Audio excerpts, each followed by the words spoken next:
ঠায় দাঁড়িয়ে থাকা একটি সেতু, কালের পরিক্রমায় এখন অনেকটাই জরাজীর্ণ। দিনাজপুরের পুনর্ভবা নদীর উপর ব্রিটিশ আমলে নির্মিত হয় এই কাঞ্চন রেল সেতু। শত বছরেরও বেশি সময় ধরে উত্তরাঞ্চলের রেল যোগাযোগে রেখেছে গুরুত্বপূর্ণ ভূমিকা।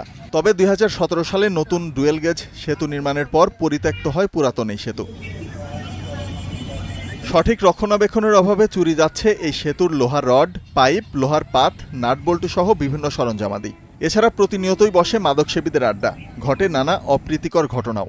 নেশার একটা আড্ডা প্রতিদিনই বসায়, যার কারণে এই যে আমাদের রেলিং গুলো আছে, তারা রেলিং গুলো খুলে খুলে নিয়ে চলে যাচ্ছে আর এই ব্রিজটাকে ধ্বংস করে দিচ্ছে। রেল লাইনটা ছিল, লাইনের সাইড গুলো ছিল, ছেলে পেলে এগুলা যে যার মতো নিয়ে যাচ্ছে। এটা পুলিশ বা রেল কর্তৃপক্ষ যারা আছে, ওনারা এখন দেখাশোনার জন্য যদি কিছু একটা দায়িত্ব দিত।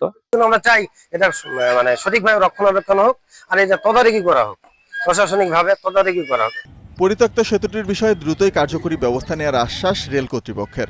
ব্রিজটি যাতে দ্রুত নিলামে বিক্রি হয় এজন্য চিঠি চালাচালি চলছে এবং দ্রুত নিলামে বিক্রি হবে বলে আমরা আশা করতেছি।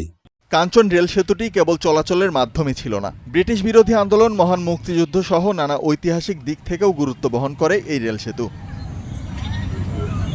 Desk report, star news.